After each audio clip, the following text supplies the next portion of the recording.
Saya mohon sekali, berikanlah kesempatan saya untuk mendapatkan uang secara instan. Apapun, walaupun kasarnya ngomong, tubuh saya pun saya siap, saya korbankan dan gadaikan.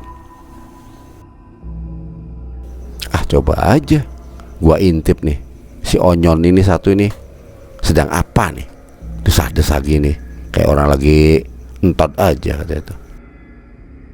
Namun kalau gagal, Wati akan ditemui oleh kerbau yang besar sekali, yang baunya sudah tak terkira.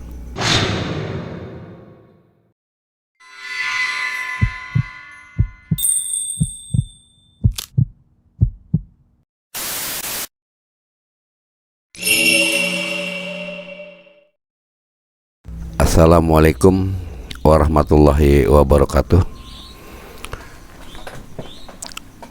Selamat jumpa kembali bersama saya Jampang kepada sobat mengulas malam dimanapun Anda berada. Saya doakan semoga kalian diberikan kesehatan yang prima dan diberikan rezeki yang berlimpah serta dimudahkan dari segala urusannya. Pada video kali ini saya akan membawakan kisah cerita dari tante saya untuk mengenang sahabatnya yang telah melakukan suatu kegiatan yang di luar daripada ajaran agama, yaitu penyimpangan. Tujuannya bukan untuk hal-hal yang lain. Satu, untuk pembelajaran kita yang masih hidup, karena si pelaku sudah meninggal dunia. Bukan maksudnya untuk menjelekkan atau apa. Nama yang bersangkutan di sini adalah nama samaran semua. Oke, untuk sobat mengulas malam, bagi yang baru bergabung di channel ini, dimohon subscribe-nya dan aktifkan notifikasinya agar tidak tertinggal dengan video-video baru yang saya buat. Oke, terima kasih bagi yang sudah mensubscribe. Pada video kali ini saya akan menceritakan sebuah pesugihan yang dimana dilakukan khusus oleh perempuan, khususnya kaum Hawa. Mohon disimak, diambil hikmahnya. Bukan arti kata ini menganjurkan atau apa, semata-mata untuk pembelajaran. Hindarilah hal-hal yang berbau pesugihan, karena Allah tidak meridhoi dan tidak menyukai. Karena pesugihan otomatis secara tidak langsung itu sudah lari ke musyrik, menduakan Allah. Bagaimanakah kisahnya? Oke. Berawal saya jumpa sama tante saya. Saat itu saya menanyakan sesuatu, kenangan-kenangan yang terindah.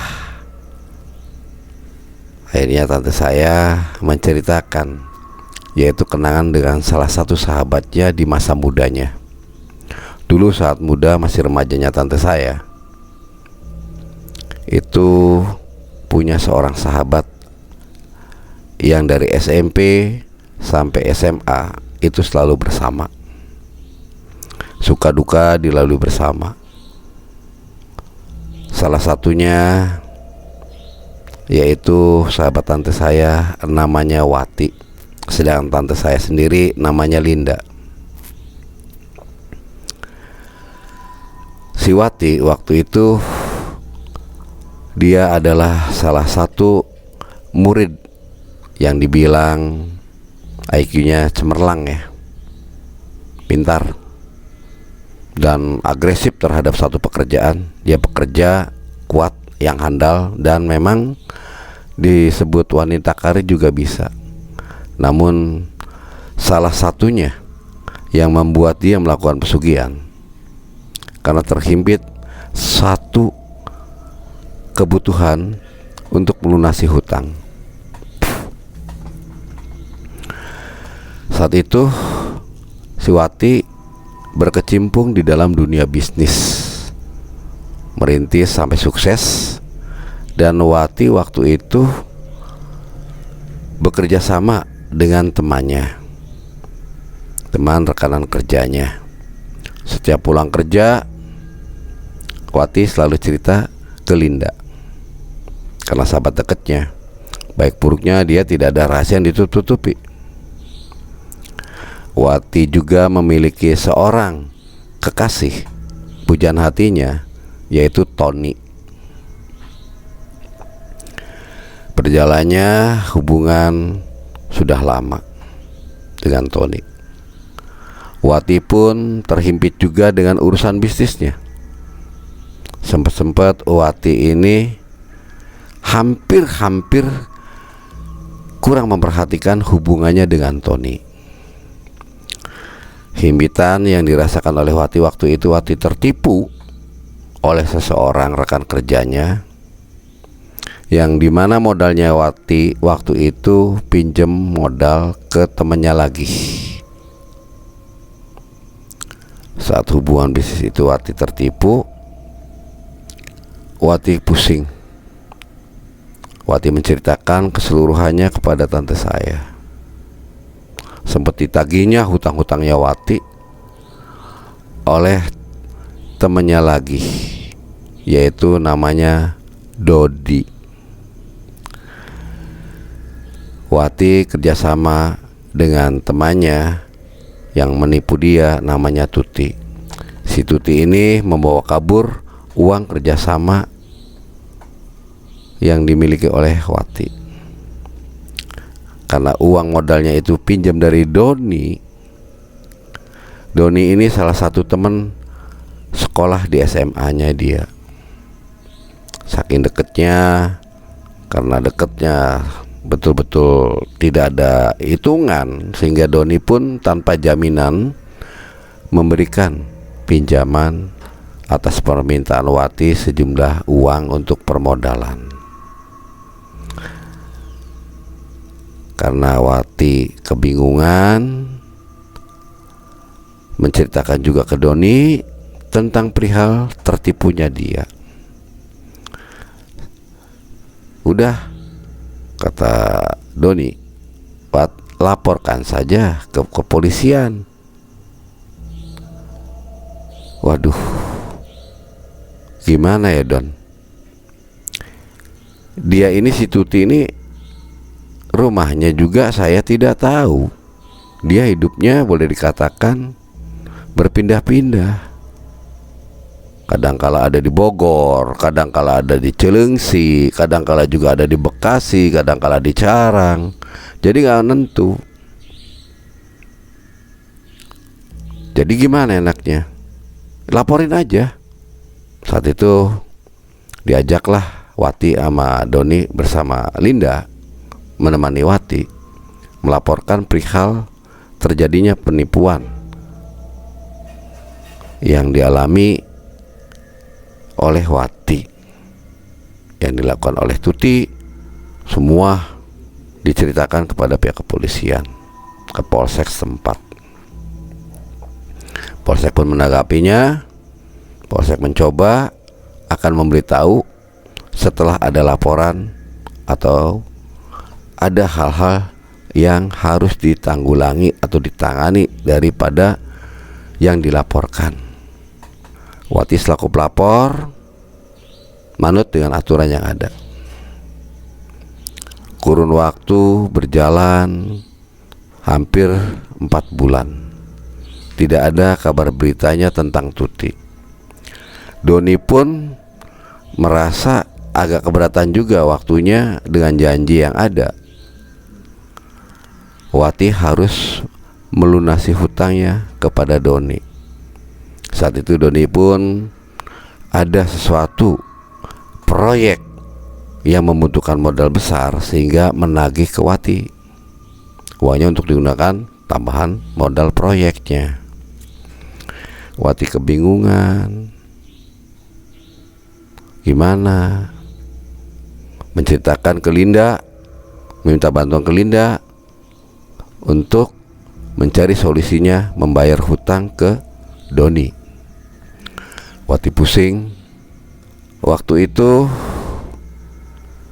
putuslah hubungan Wati dengan pacarnya. Bubar. Sempet mengeluh pacarnya itu. Udahlah, daripada pusing saya memikirin pikiran yang gak karu-karuan, karena saya masa depan harus saya pikirkan, dan hutang-hutang saya harus dilunasi. Bagaimana saya harus memikul. Menceritakan ke Linda, dan Linda memberikan pendapat pada Wati, yaitu terserah kamu aja, Wat, karena memang itu yang terbaik untuk kamu. Saya selaku sahabat kamu, ya ikut aja. Yang penting kamu tidak dirugikan. Habis ngatur-ngatur melulu pacar saya, capek. Ya udah gitu. Saat itu pun Wati meminta kepada Linda untuk menemaninya, karena ingin menenangkan pikirannya. Wati pergi ke tempat kakeknya yang ada di wilayah Moga, yaitu di Jawa Tengah. Saat itu pun jumpa sama kakeknya yang namanya Pak Yani. Linda dikenalkan di kakek. Sempat katakan Linda, dan kakeknya Wati mengenalkan Yani. Malam hari, waktu kumpul semua keluarga kakeknya Wati bersama Wati dan Linda, Wati mengeluh, menceritakan permasalahan yang dihadapi dia. Ibarat telur di ujung tanduk, diam tertusuk, bergerak tak teliti akan jatuh pecah juga. Karena melihat nasib cucunya, rasanya tidak bisa ditolong. Keadaan kakeknya pun rasanya tidak memiliki harta yang begitu banyak. Hanya memberikan satu arahan, coba kamu bermunajat, meminta. Coba kamu renungkan, meminta doa, meminta ada solusi kepada Allah Subhanahu wa Ta'ala. Diturutilah tutur kata apa yang dianjurkan oleh kakek Wati. Wati melakukannya. Pada saat Wati bermunajat, melakukan ritual, yaitu sholat, selepas wirid itu, entah apa yang ada dalam benaknya, pikirannya si Wati ini, ada suatu bisikan yang mengajaknya dia itu untuk pergi ke wilayah Gunung Serandil. Kebingungan juga, menceritakannya kepada kakeknya tentang perihal bisikan itu. Ya coba lagi meminta bermunajat, barangkali yang namanya munajat itu kan takut godaan setan atau bukan dari yang ngajakan benar. Kamu harus betul-betul, aduh gimana ke waktunya ini, kek saya kan harus bisa nguber waktu dan betul-betul menjaga namanya kondisi diri saya, apalagi hubungan baik dengan sahabat saya yang dimana saya pinjam uang tanpa ada borak atau apa-apa. Begitu besarnya dia percaya. Inilah kepercayaan ini tidak bisa dibayar dengan uang senilai berapapun. Kepercayaan itu sulit didapati, tapi mudah untuk dibuang, kek. Karena himpitan waktu inilah, dengan kebutuhan yang begitu tinggi, saya mencoba barangkali ini ada solusinya. Waktu itu Wati mengajak Linda untuk menuju arah dari bisikan itu yang mengajak mendatangi salah satu tempat di mana di sana itu ada satu gua kecil yang letaknya di wilayah Serandil, di Gunung Serandil itu. Sempat Wati kebingungan. Saat Wati kebingungan, setelah ada di tempat, rasanya capek juga. Ini perjalanan begitu lumayan melelahkan. Sempat Wati menggerutu ke Linda selaku sahabatnya. Saat itu juga Wati dapat bisikan kembali, kamu temui si A, nanti kamu dapat jawaban dari sana. Si A itu saya sebut saja seorang juru kunci di sana. Saya katakan juru kunci nama si A, karena waktu itu Linda selaku tante saya lupa nama juru kuncinya. Datang ke sana sesuai dengan arahan daripada bisikannya kedua kalinya, mencoba menuturkan apa yang diinginkan oleh Wati, yaitu mencari solusi, mendapatkan kekayaan dengan mudah karena waktunya terbatas, demi mempertaruhkan nama kepercayaan ini. Apapun yang akan dilakukan oleh Wati, Wati siap menerima resikonya asalkan semua hutang-hutang Wati terlunasi. Ketemu dengan juru kunci A, diberikanlah wejangan-wejangan serta resiko-resikonya. Udah, kamu masih muda, masih banyak langkah yang lain, sabar saja. Gak bisa, sabar sudah saya lalui, tapi karena waktu yang sangat mendesak yang tidak bisa saya hindari, maka dari itu saya mohon sekali, berikanlah kesempatan saya untuk mendapatkan uang secara instan. Apapun, walaupun kasarnya ngomong, tubuh saya pun saya siap, saya korbankan dan gadaikan. Ibaratnya nyawa saya diminta pun saya berikan, asal saya tidak memiliki hutang. Ya udah Mbak, sebetulnya Mbak kan masih cantik, masih muda, betul-betul bisalah istilahnya melakukan kegiatan yang lain, mendapatkan uang yang dibutuhkan oleh Mbak. Namun ya harus sabar. Tapi karena Mbak memaksa, baiklah, saya akan mencoba minta izin dulu. Saya akan menyambungkan kepada penghuni gua itu, pamitan agar bisa menghadap untuk mengantarkan Mbak sesuai dengan niatannya Mbak. Baiklah, kalau begitu saya minta pamit.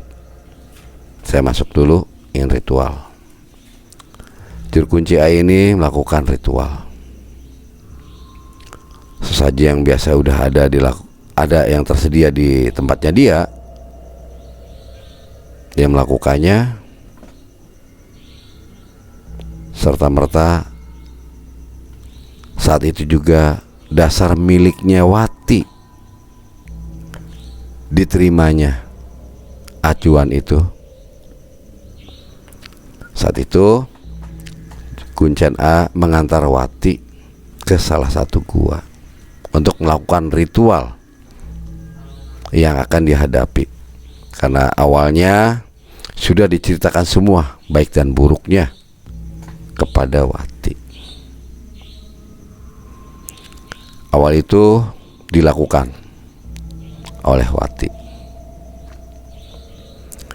Linda yang rasa sahabat dekatnya dia sempat kebingungan, saya harus tidur di mana dan bagaimana nanti nasib sahabatnya, yaitu Wati. Wati sempat memberi tutur kata kepada Linda. Linda, kamu sahabat saya. Ada apapun yang terjadi sama kamu, saya tidak akan bisa terima kalau ada yang menyakiti kamu. Benar-benar kamu adalah sahabat sejati saya.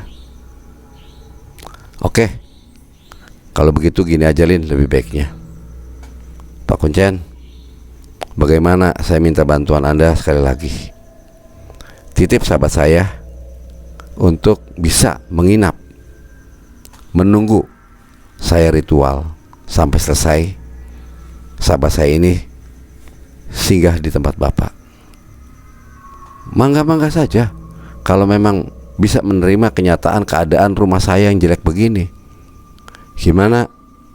Siapa namanya? Linda, Mbah. Gimana? Neng Linda. Neng Linda mau di sini? Tuh kamarnya seperti itu, tidurnya juga ya enggak seperti yang wah ataupun mewah. Sederhana padanya. Karena waktu yang mendesak dan situasi yang mendesak, Linda akhirnya menerima juga. Diantarkanlah saat itu juga Wati diantar ke gua yang dituju oleh juru kunci. Diawalilah saat itu Wati memulai ritual. 1 hari dilakukan oleh Wati. Belum ada tanda-tanda. 2 hari oleh Wati. Belum juga ada tanda-tanda. Saat itu Linda merasa gelisah. Wati sudah 2 hari belum ada kabar beritanya juga. Apakah bagaimana nasib sahabatnya? Dalam hati kecilnya Linda. Linda akhirnya menanyakan kepada juru kunci itu, Bah, maaf sebelumnya, ini nasib saudara saya, sahabat saya, itu gimana? Sudah 2 hari ini belum datang juga, belum ada kabar beritanya. Menurut Mbah yang tahu, menurut pandangannya Mbah, ini gimana? Udah tenang aja Linda. Neng Linda tenang saja. Yang betah di sini, yang nerimo, ya tidur dan ala kadarnya, makan pun ala kadarnya yang saya punya, yang saya miliki, untuk menghormati tamu, karena tamu itu adalah raja, sehingga saya sebisanya menghormati. Iya, saya masih gelisah saja mikirin sahabat saya itu. Menurut Mbak gimana ini? Sebentar, kata Mbah ataupun kunci A. Juru kunci itu diam, menjamkan mata, entah apa yang dilakukannya. Mungkin secara kewaskitaannya dia, secara pandangan gaibnya dia. Wati sedang ada di gua itu, masih menunggu kehadiran pangeran, dimana salah satunya pangeran itu adalah siluman kerbau yang wujudnya berubah menjadi seorang laki-laki yang gagah perkasa kalau Wati diterima ritualnya dan disepakati perjanjiannya. Namun kalau gagal, Wati akan ditemui oleh kerbau yang besar sekali, yang baunya sudah tak terkira. Linda sempat kaget. Waduh, nanti gimana kalau gagal, Mbah? Ya gagal nggak apa-apa, tidak akan terjadinya perjanjian, hanya ditemui oleh kerbau, itu tandanya gagal. Tapi kalau ditemui oleh seorang pangeran, seorang laki-laki yang gagah, tinggi, wah udah, kamu juga mungkin, Neng Linda, akan terpincut. Siapapun wanitanya kalau sudah melihat dia pasti tergoda. Sangat mempesona. Semangatnya Kuncen tersebut menceritakan, seakan-akan mempromosikan siluman kerbau itu berubah wujud yang menjadi pangeran. Tante saya Linda ini kebingungan, sempat menanyakan, kamu nanti terpesona, kamu juga akan terpesona kalau sudah melihatnya. Karena ada hati kecil dari Linda ini, karena masih jomblo, sama-sama jomblonya, hanya cengar-cengir belaka. Siapa wanita yang manapun akan tergoda kepada laki-laki yang gagah, ganteng, tinggi besar perawakannya.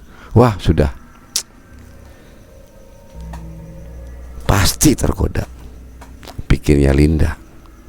Namun seingatnya dia bahwa dirinya itu bukanlah seorang pangeran, namun siluman. Diurungkannya juga rasa simpati ataupun ingin mengetahui lebih dalam, karena jelas-jelas itu siluman. Namun karena merasa sahabatnya ini sudah kepepet, nggak ada jalan keluar yang bisa ditempuh, hanya satu-satunya jalan yang bisa dilakukan oleh sahabatnya, maka Linda terdiam dan mendoakan supaya berhasil. Pada ketiga harinya, Wati ditemui oleh sosok pangeran, seorang laki-laki yang gagah perkasa, yang penuh wibawa, yang sangat mempesona. Siapa wanita pun yang akan terpikat kalau sudah melihat sosok itu. Saat itu pun Linda bertemu dan bertutur kata membuat sebuah perjanjian, di mana keterangannya pada saat perjanjian itu Linda harus dan wajib hukumnya setiap bulan purnama kamu harus melayani saya, berikan sesembahan pada saya. Linda kebingungan. Saat itu Wati sedang bernegosiasi. Ada kontak batin yang dirasakan oleh Linda, seakan-akan perjanjiannya si Wati ini dengan sosok pangeran, yaitu siluman kerbau, itu terdengar di telinganya Linda. Maka Linda kebingungan. Saat itu juga Linda dikejutkan oleh juru kunci. Neng, jangan lamun aja. Astaga. Enggak, Mbah. Udah tenang aja. Mbak juga tahu kamu mikirin sahabat kamu. Sahabat kamu ini sekarang sedang membuat perjanjian. Bersyukur sahabat kamu itu berhasil ditemui oleh sosok pangeran itu. Dalam hati kecil Linda tuh tahu karena dapat bisikan secara tidak langsung kontak batin dengan Wati. Apa yang dirasakan Wati, Linda pun merasakannya. Diam saja Linda. Setelah melakukan perjanjian itu, Wati meninggalkan lokasi gua itu, kembali menuju kediamannya juru kunci A, yang dimana di sana masih sahabatnya menunggu, yaitu Linda. Tak lama kemudian Linda pun mengharap-harap agar Wati segera datang. Mudah-mudahan berhasil. Ditutur katakan tadi oleh juru kunci A, Wati berhasil. Cepet kamu Wat datang. Saya udah kangen 3 hari. Bagaimana nasib kamu? Dalam hati kecil Linda mengucap seperti itu. Namun si juru kunci sudah mengetahui apa yang sedang dipikirkan oleh Linda. Sabar Neng. Baru juga bertutur kata semacam itu kepada Linda, Tak lama Wati mengetuk pintu, mengucapkan salam. Dibukulah pintu itu oleh Linda sahabatnya. Linda pun senang bukan kepalang melihat sosok sahabatnya ada di hadapannya. Dipeluknya Wati oleh Linda. Alhamdulillah, syukur saya kamu selamat, gak ada masalah apa-apa. Ya alhamdulillah. Dibawalah masuk Wati oleh Linda, dan diberitahunya juru kunci itu bahwa Wati sudah hadir. Tak lama kemudian juru kunci menemui Wati. Wati menuturkan semua apa-apa yang dialami dia selama 3 hari menjalani ritual di dalam gua. Juru kunci pun sempat termanggut-manggut saja, dan waktunya, karena kamu udah berhasil, segeralah kamu pulang. Tak usah lama-lama di sini, karena waktu sebentar lagi bulan purnama. Saat itu Wati teringat akan apa yang ada di dalam isi perjanjian itu. Waduh, iya Mbah, hapunten, saya mohon pamitan, karena Mbah udah mengingatkan, saya lupa bahwa sebentar lagi akan masuk ke bulan purnama. Wati dan Linda pamitan dan akhirnya meninggalkan tempat tinggalnya juru kuncian itu, kembali ke tempat asalnya, yaitu di Bekasi. Setibanya Wati di Bekasi, di rumahnya bersama Linda, ngobrol-ngobrol. Mulai sekarang, Lin, kamu gimana pun juga tidak boleh jauh dari saya, karena kamu yang menyimpan rahasia keseluruhannya tentang saya. Sehingga karena di rumah saya ini ada 2 kamar, ya sudahlah, kamu menetap aja di rumah saya atau kamar masing-masing. Barangkali kamu terganggu dengan privasi, kalau kamu tidur mendengkur, khawatir, ya enggak lah. Jadi biar privasi masing-masing aja di kamar masing-masing. Gimana, Lin?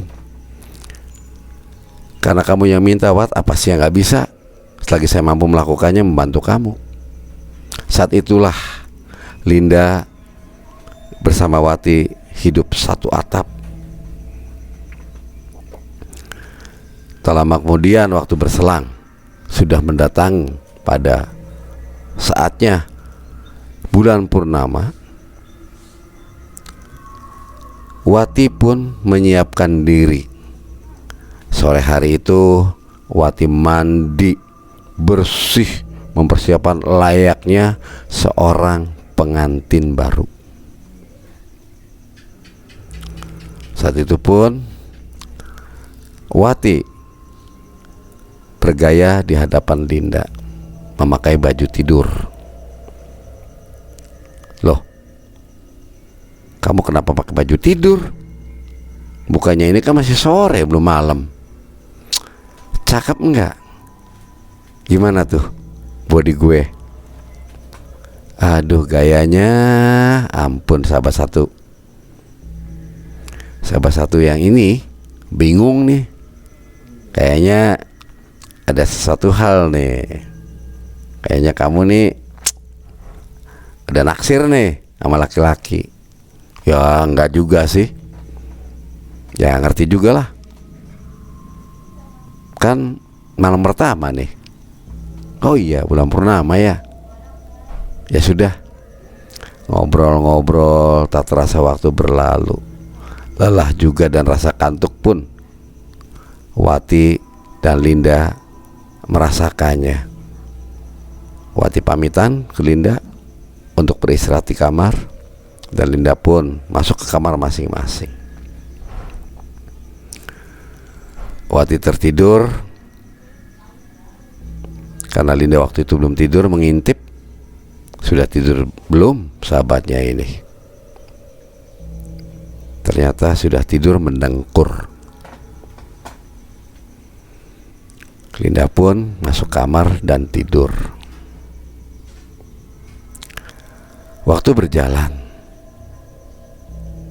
Waktu itu kurang lebih jam 3. Linda terusik dan terjaga dari tidurnya sehingga bangun. Saat si Linda ini bangun, Linda mendengarkan satu erangan dan satu desahan yang menusuk telinganya. Didiamkan, diperhatikan oleh Linda. Dari mana ini sumber suara? Ada sih rasa ketakutan juga. Namun suara desahan ini seperti orang yang sedang melakukan persenggamaan. Dengan rasa penasaran itulah Linda berani keluar dari kamar dan mendekati sumber suara itu. Ternyata sumber suara itu ada di kamarnya Wati. Ternyata si Wati lagi ngapain ini? Mau dibuka, takut dia kesinggung karena privasi. Coba aja gua intip nih, si Onyon ini satu ini sedang apa nih, desah-desah gini, kayak orang lagi entot aja kata itu. Tutur katanya Linda. Linda saking penasarannya, dia ngintip di lubang kunci. Alangkah terkejutnya Linda. Masya Allah, astaga. Karena waktu Wati bersetubuh dengan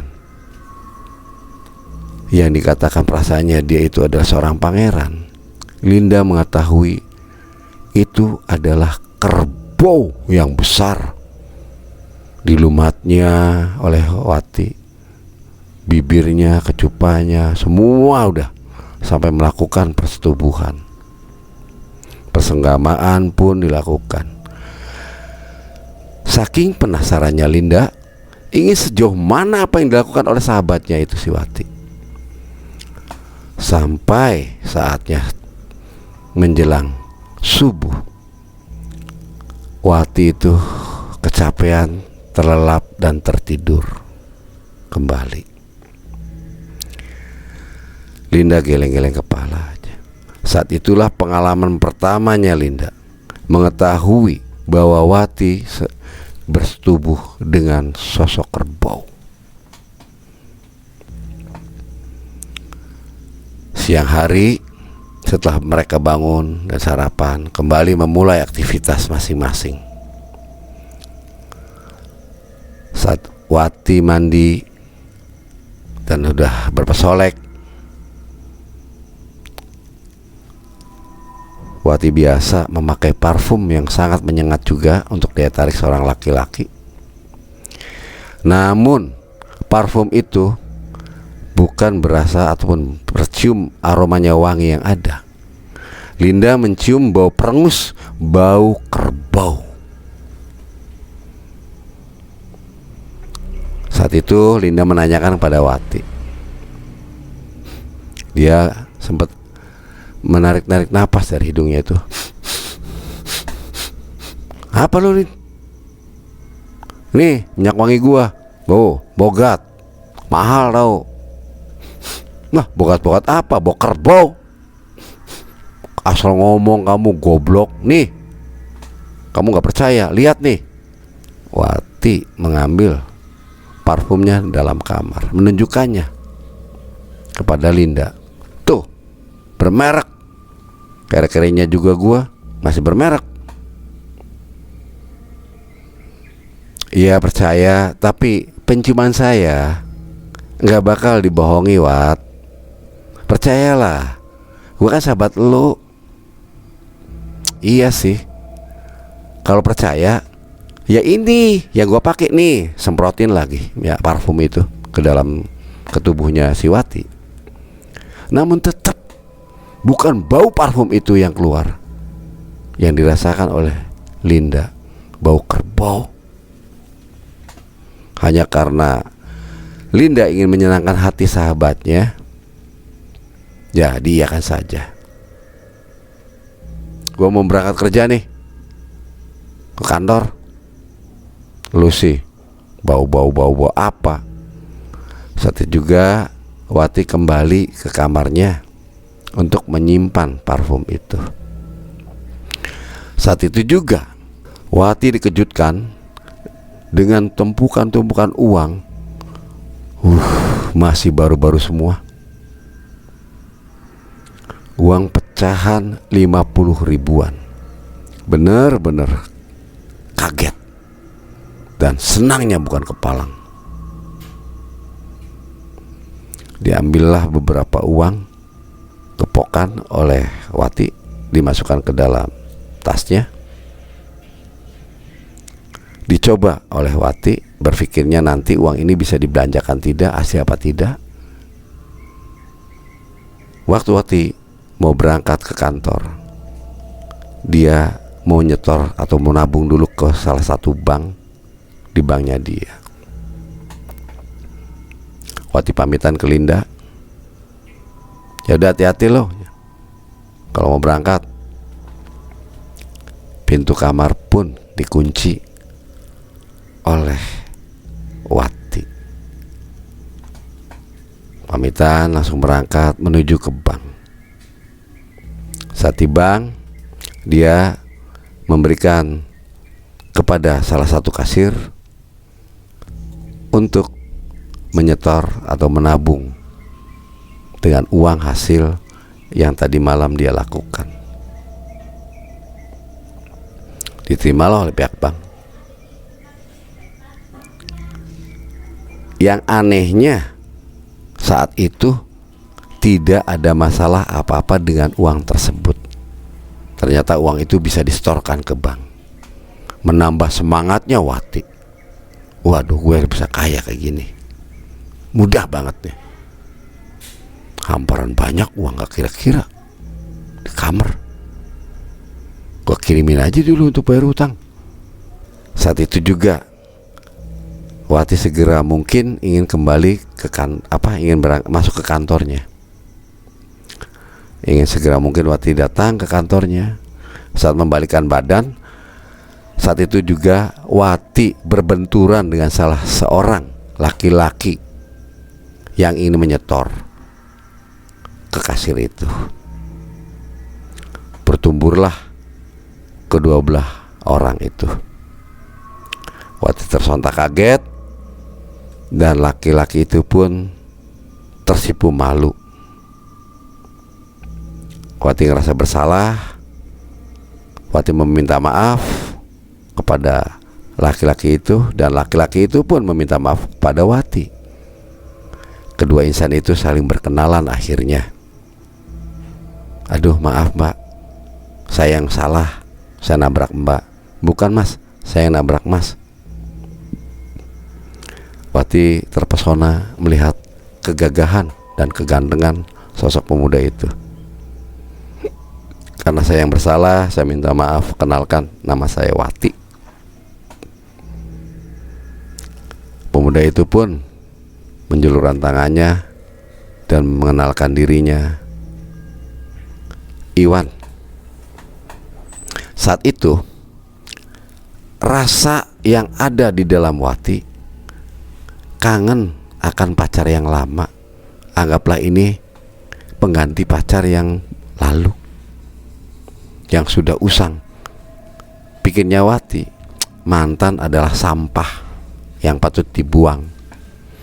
Ini kayaknya cocok nih saya sama dia. Saya udah jatuh cinta pada pandangan pertama. Saat itu juga perbincangan dijalankan. Terjadi perbincangan yang si Iwan ini sampai lupa ingin menyetor uang ke bank.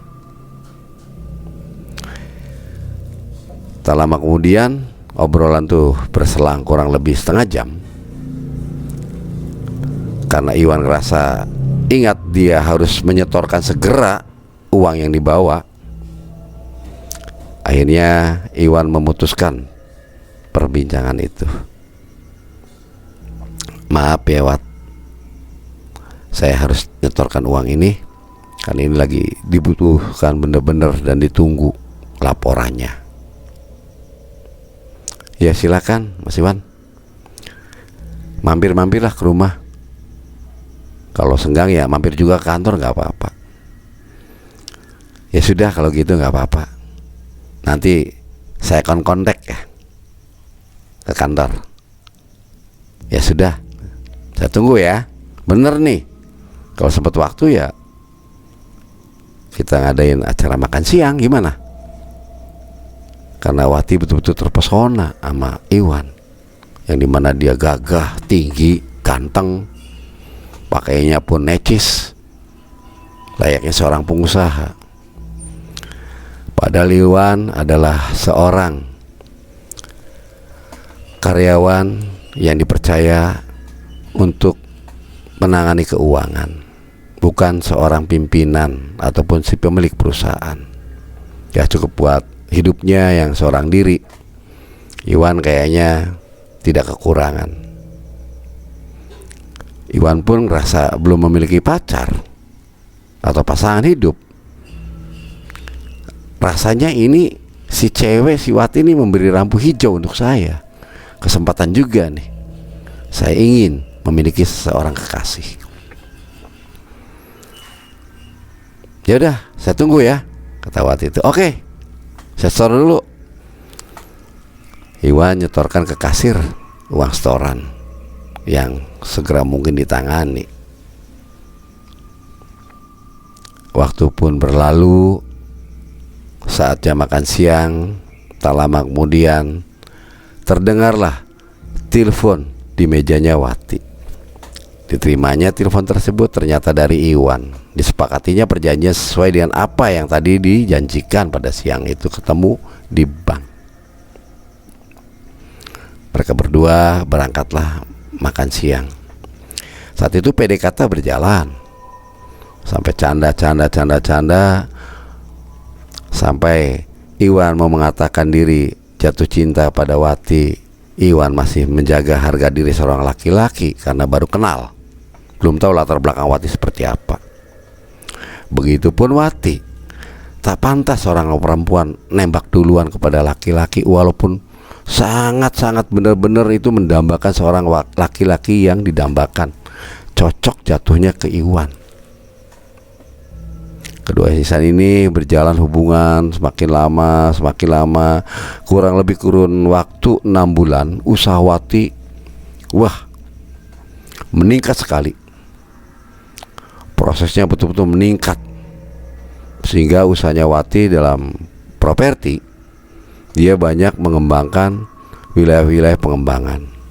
Sibuk bukan kepalang, dimana setiap kontak sama Iwan, Wati selalu berpindah-pindah tempat, yaitu ngontrol lokasi perumahan-perumahan.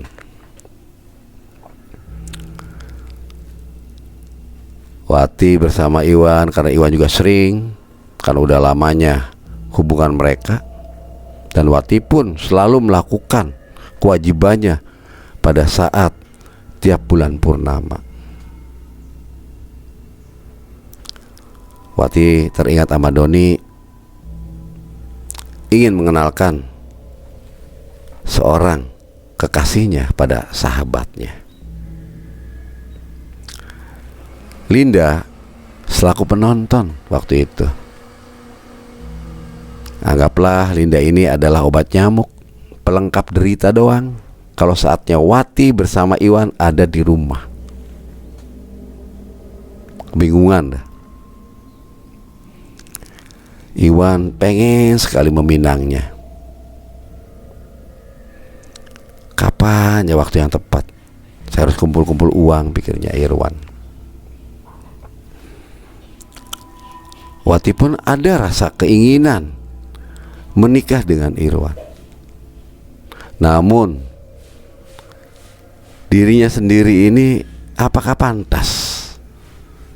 Masih bergejolak, karena dia selalu tiap bulannya menghambakan diri kepada sosok pangeran siluman kerbau. Khawatir, takut hal-hal yang di luar jangkauan. Namanya manusia, wajar memiliki sifat keinginan jatuh cinta lagi terhadap sosok laki-laki yang utuh, yang betul-betul laki-laki yang manusia,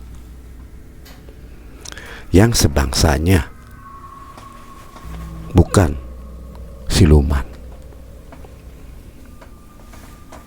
Saat itu dipertemukanlah Irwan dengan Doni selaku sahabatnya, agar jangan sampai punya praduga pikirannya negatif akan hubungan persahabatan dengan Doni. Pertemukannya Doni dengan Irwan oleh Wati. Ngobrol sana kemari, sempat disindir juga. Kapan ini meritnya? Kapan? Saya aja udah punya 2 anak. Loh, kamu perempuan, udah waktunya kamu. Nanti jangan mikirin karir aja, Wat. Jangan mikirin kekayaan melulu. Kamu udah kaya banget. Kurang apa kamu? Mobil perlente, rumah megah, usaha kamu di mana-mana. Saya bahkan kalah jauh sekarang. Kamu mesti dukung saya dong. Gantian lah. Kita kan sahabat. Bantu saya lah. Buka referensi ke siapa usaha saya. Ya oke, dan saya gak janji. Mungkin banyak relasi-relasi di luar. Saya harus cari yang mana yang terbaik untuk kamu, agar kamu bisa cepat maju kayak saya. Nah, itu namanya sahabat, Wat.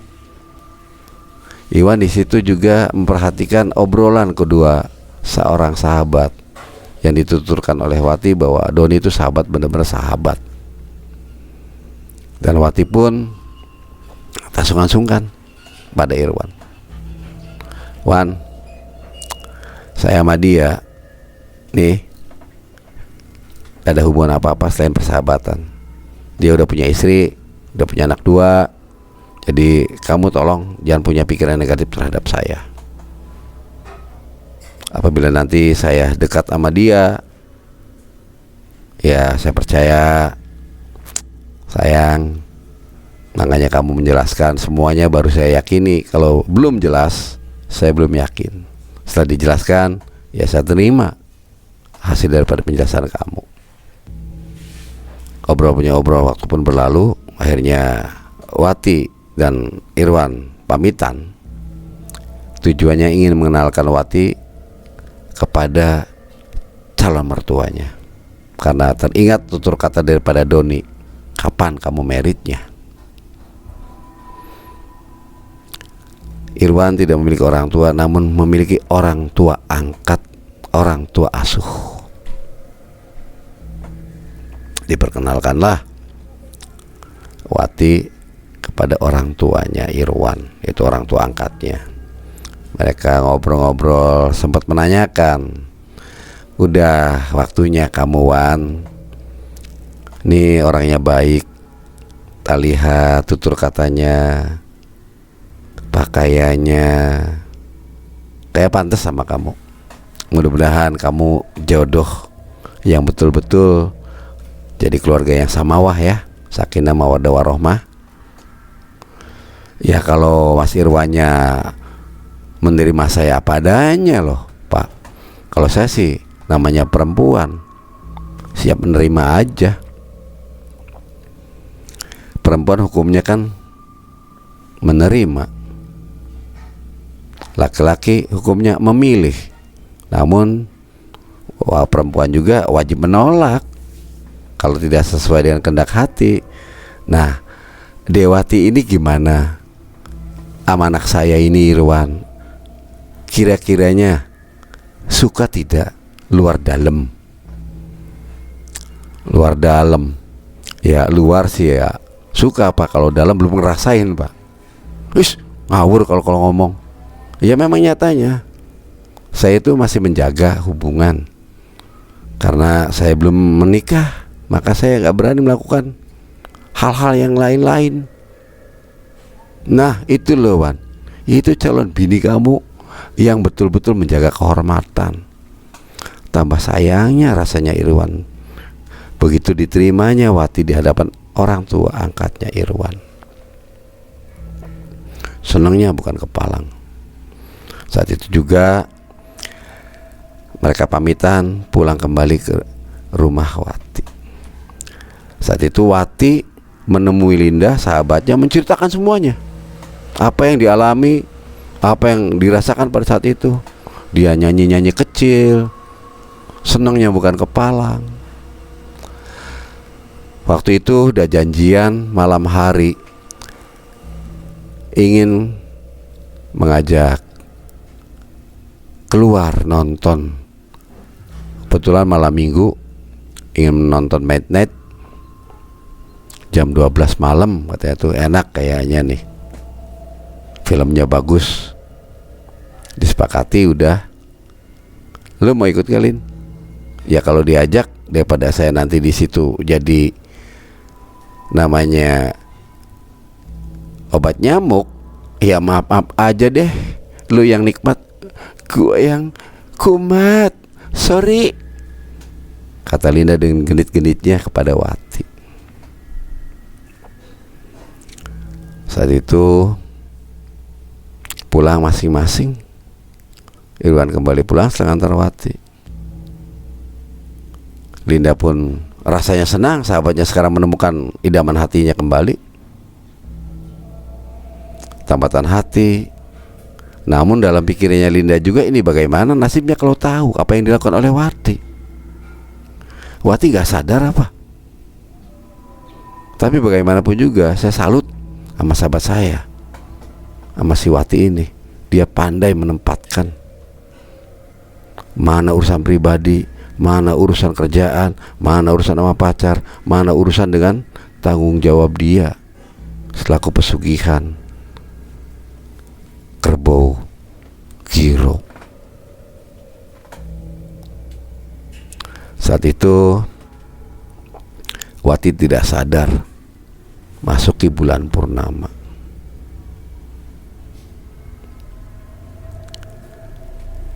Waktu berjalannya jam 9 malam, rasa kantuknya bukan kepalang yang dirasakan oleh Wati.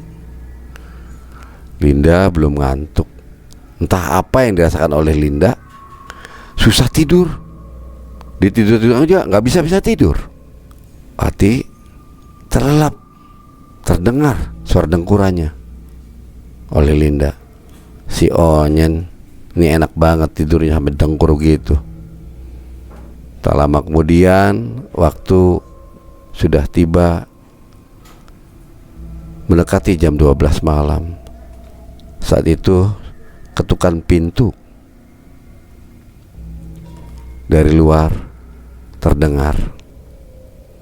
Karena waktu itu Linda pun mengingat kembali akan perjanjian Wati dengan Irwan ingin nonton Midnight.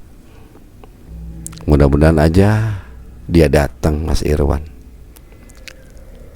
Ya sebentar, saat Irwan mengetuk-ketuk tuh. Mudah-mudahan Irwan. Irwan bukan? Iya Lin, gua Irwan. Dibukalah pintu tersebut dan Irwan masuk. Seperti biasanya mereka menunggu di ruang tamu. Dia ngobrol. Saat ngobrol itu terdengar oleh Linda suara erangan dan rintihan, desahan yang rasa nikmatnya bukan kepalang, seperti orang sedang bersetubuh.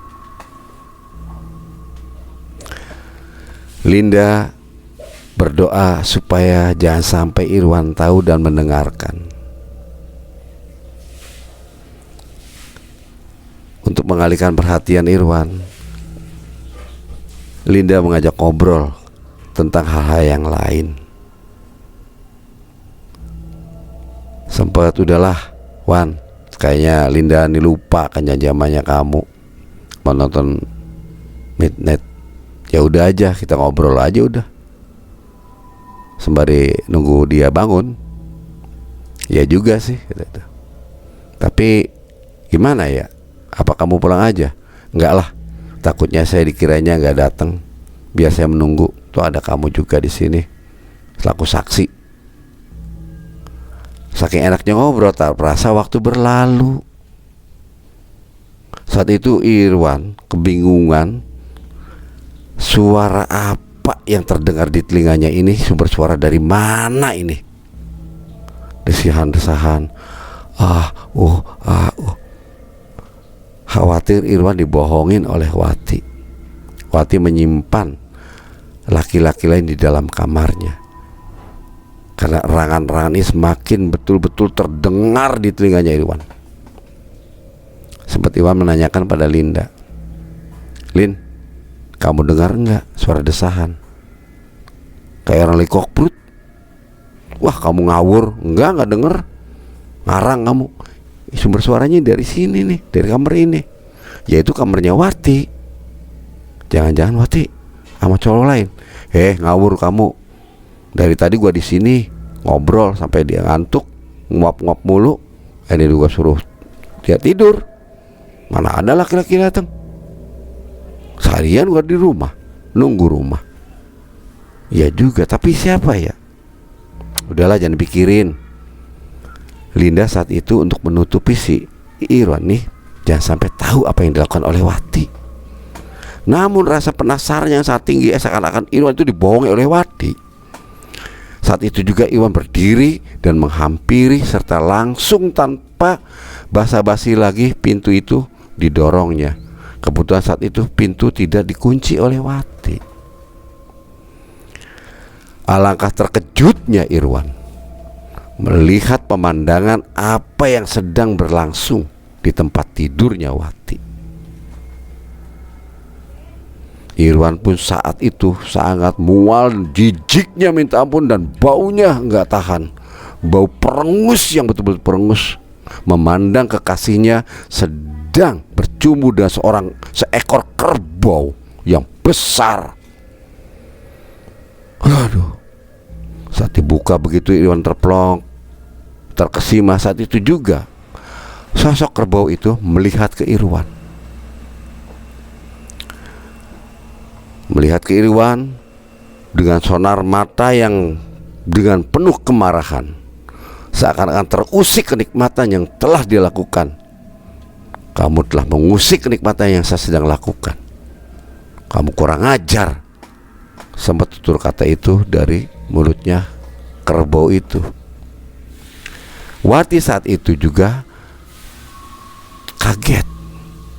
Yang dipikirnya oleh Wati, sosok pangeran yang begitu mempesona, gagah berani, tinggi berwibawa, robah jadi seekor kerbau yang besar. Wati pun menjerit kaget karena perubahan wujudnya seorang pangeran menjadi seekor kerbau. Saat itu juga Wati menoleh ke posisi Irwan di tempat di mana Irwan berdiri, yaitu di dekat pintu kamarnya. Terikan. Wati sempat bingung mau berkata apa, karena perbuatan Wati sudah diketahui oleh kekasihnya. Saat itu Wati menoleh, tak diduga dan tak disangka-sangka kerbau itu marah dan mengamuk kepada Wati. Wati diinjak-injaknya, disundurnya pakai tanduk, dicabik-cabiknya perutnya Wati oleh tanduknya kerbau, dan mukanya diinjak-injak oleh kerbau itu. Saat itu juga Irwan ingin menolong Wati, berteriak ingin segera mengusir kerbau itu dan menyelamatkan kekasihnya. Walaupun gimana pun juga apa yang telah dilihat dan dipandang oleh Irwan secara langsung perbuatan kekasihnya, namun berbeda. Ini Wati sedang bergumul dengan kerbau yang membahayakan, yang sangat agresif, yang sangat liar, membabi buta dia, memporak-porandakan dan menendang serta membunuh Wati. Saat itu Irwan mendekatinya Saat itu juga kerbau kabur dan hilang. Irwan terkejut, bukan kepalang. Kerbau hilang menabrak dari pintu jendela. Jeritan histeri Irwan didengarkan oleh Linda, dan Linda pun menghampiri ke sana. Linda pun terkejut dan menangis melihat sahabatnya sudah terkulai tak berdaya dan tak bernyawa. Saat itu juga Irwan menangis terseduh-seduh. Sudah Wan, sudah. Sabar Wan. Padahal Linda tidak kuat melihat sahabatnya digitukan. Sembari menangis, udah Wan, ikhlasin. Gua juga udah ikhlas. Gua ikhlas. Karena Linda sudah tahu dari awal. Resikonya pun sudah jelas.